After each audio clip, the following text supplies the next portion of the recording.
Okay, we are going to make shrimp and grits. I'm allergic to shrimp, so I can't eat shrimp, but everybody really loves this. It's actually a form of currency for my husband. People do nice things for him, they request shrimp and grits in return. So we're gonna start. I have 2 cups of half and half and 2 cups of chicken stock in my pot. I'm gonna do a little bit of salt in that, and then we're just gonna bring this to a boil. Next, we are going to take our shrimp. So I've got extra large red Argentinian shrimp here, and we are going to season our shrimp. So I have about 2 teaspoons of garlic powder, 2 teaspoons of onion powder, 2 teaspoons of smoked paprika. I'm just gonna toss that into my shrimp. I'm gonna take some sea salt, 1.5 teaspoons or so of that.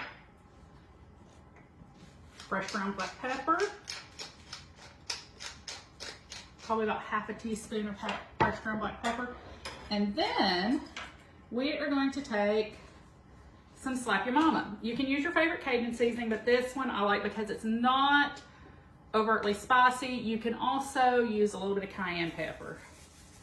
We're probably gonna do about 1 teaspoon of our Cajun seasoning here. We just want to coat the shrimp really well in all of our seasonings. Toss it around in your bowl and get it all coated really nicely.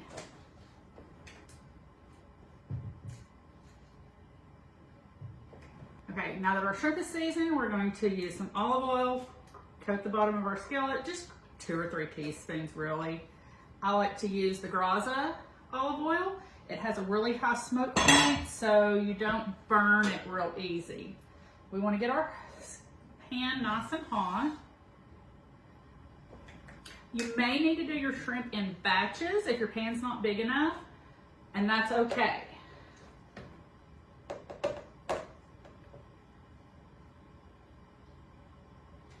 Once your oil is hot, you want to just, don't overcrowd, but you want to place your shrimp in your pan. You're going to give it a sear on both sides. You don't necessarily have to get them cooked completely through at this point because they will cook a little bit more at the end. Right now we want to get a nice sear on them though.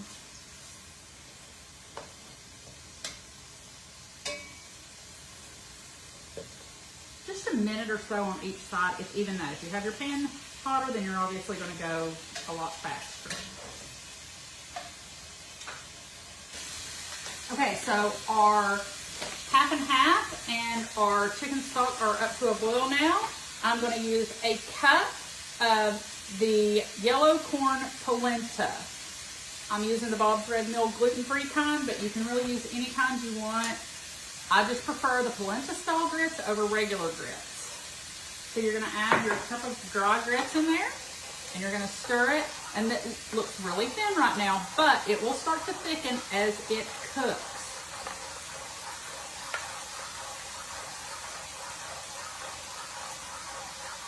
And you're going to let this cook a couple of minutes so that it gets nice and thick. You'll know when it's ready because it will be thick. Okay, we have our grits cooking down. I've seared off all my shrimp.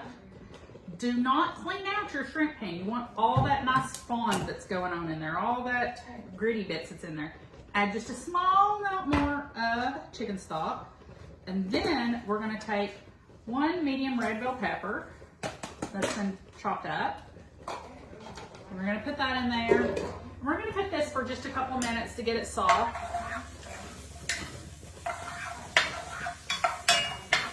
I'm going to saute this down in all of this shrimp goodness. Okay, you can see now, I'm going to spin this out, that our grits are getting thick. They're still a little runny, but that's okay. We want them to be slightly runny, not super bad. We're going to put in 1/2 stick of unsalted butter into this. And then we are going to take about a cup and a half of shredded Gouda cheese. So I've added that 1/2 stick of butter and that shredded Gouda cheese, and I'm just going to let this cook out some more. Get that cheese melted, let the butter melt. You can taste it once your cheese gets melted. If you need to add more salt, salt it to your taste. If it gets really thick, add a little bit more butter to it. Okay, our bell peppers are sauteing down nicely. So now I'm going to add, if you have big cloves of garlic, you only want to add 4 or 5. If you have little ones, you want to use more. I usually like to have about 4 tablespoons of minced down garlic, and then I use 2 medium to large size shallots and mince those together. I've run these through the food processor all together so they just get really fine, and we're going to throw that in with our bell peppers and let those cook down. Those aren't completely cooked through. Some of those are raw because I've just got a sear on them. That's my mother. She's eating raw shrimp. It's warm, not cold, but as I said at the beginning, we're not looking to cook our shrimp all the way through in that first cook. We just want to get a sear on them. It's not right. Perfect. I just made a mess. I'm going to have to clean that up later. My husband makes fun of me. He says I'm an absolute disaster in the kitchen, even though I'm a really good cook.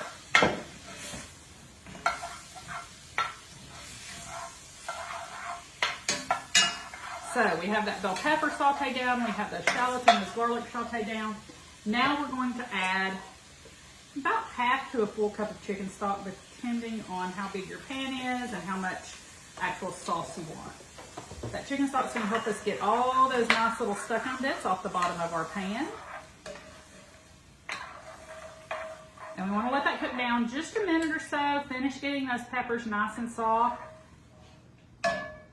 Okay, so we've let this simmer a couple of minutes. Now we're going to take some heavy cream.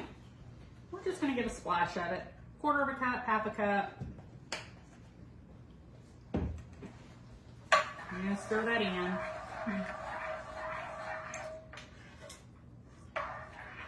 Now what we're going to do is we are going to add our shrimp back into this.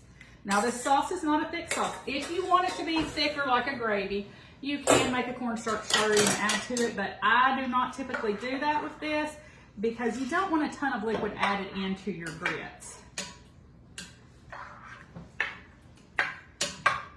So we're going to let this cook just a couple of minutes just to finish cooking the shrimps that were a little undercooked.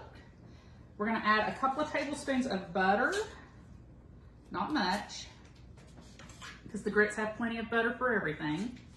So just a couple of tablespoons of butter, and we are also, I almost forgot my secret ingredient.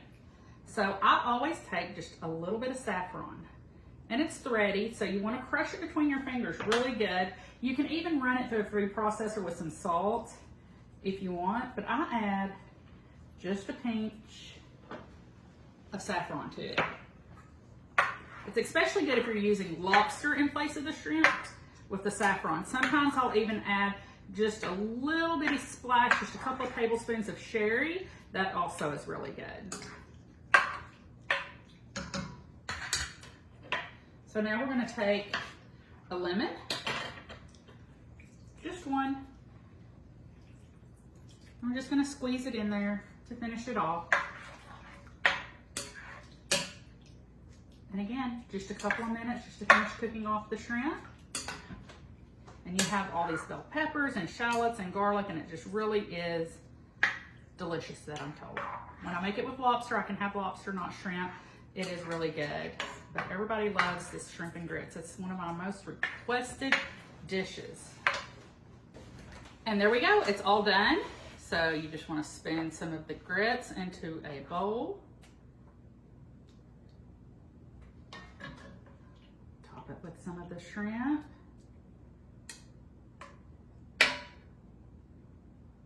See, you don't want a ton of that sauce. And there you go, shrimp and grits. You can top this with some chopped parsley, chopped chives that I usually had on hand, and I forgot. But it's really great, especially if you serve it with a nice piece of toasted garlic bread.